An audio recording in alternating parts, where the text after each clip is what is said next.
Svend Larsen was trained from a young age in the ways of the sea. In time, he learned the trade of a ship's captain. In August 1851, Skipper Larsen set sail and landed in Aalborg, Denmark, where he happened to meet an old acquaintance of his, a man named Master-Taylor Olsen. Upon docking, Olsen came aboard and announced to Svend that his wife had been baptized for the remission of sins in a brand new church called the Mormons. Now, somehow this struck a resonant chord with Svend because of his own readings in the New Testament. He believed that if there was not true repentance, then it was impossible to please God. And hearing that this woman was baptized for the remission of sins, that struck a chord. Shortly after that, Svend had the opportunity to meet Elder Erastus Snow. Brigham Young had sent Erastus to Scandinavia in 1851 to open up the area for the preaching of the gospel. And now, Svend was talking to an apostle and the mission president. Svend later made this comment, quote, "May I here remark that an inner voice whispered to me these words, 'This is a man of God.'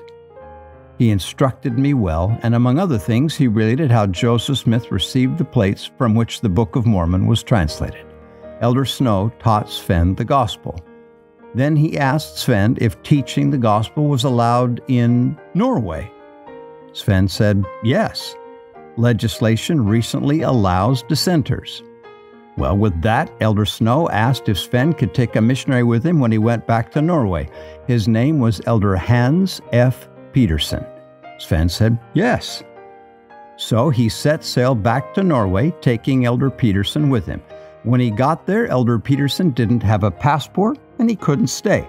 So very quickly, Svend went back to Denmark, where he was baptized. And no sooner did he get baptized than this time he went with 2 missionaries back to Norway. Except that time, Svend said, quote, I preached the gospel to rich and poor without regard to person wherever I thought it would react to advantage. End of quote. Svend became so dedicated to the preaching of the gospel that he actually purchased a ship, and he christened it the Lion of Zion. Notwithstanding opposition, persecution, and everything that went wrong, Svend labored with all of his might in the new ship to establish Zion. Among those that Svend and his companion taught the gospel to was a young woman named Caroline Albertine Sanderson. She was 15 years old. The missionaries sang the songs of Zion, taught the principles of the gospel, and the Sanderson family joined the church. But the unfortunate event of that was that Caroline was just about to be confirmed a member of the state church, the Lutheran Church. When she went for confirmation, she told the priest that she had joined the Mormons. The priest was furious. He turned the missionaries in, including Svend, and they were locked in the Fredrikstad jail for 7 months through the winter. The interesting thing was that while they were locked in the jail, the missionaries taught the gospel from inside the jail cell. That jail still stands, and there's a picture of the window through which they preached. One of the prisoners actually taught the gospel to a couple of fellow sea captains who were also locked in the jail, and one of them was a fellow by the name of Johann Andreas Jensen. And on February 25th, 1852, Svend Larsen baptized Johann Andreas Jensen. And not too long after that, in 1853, Svend emigrated to Utah.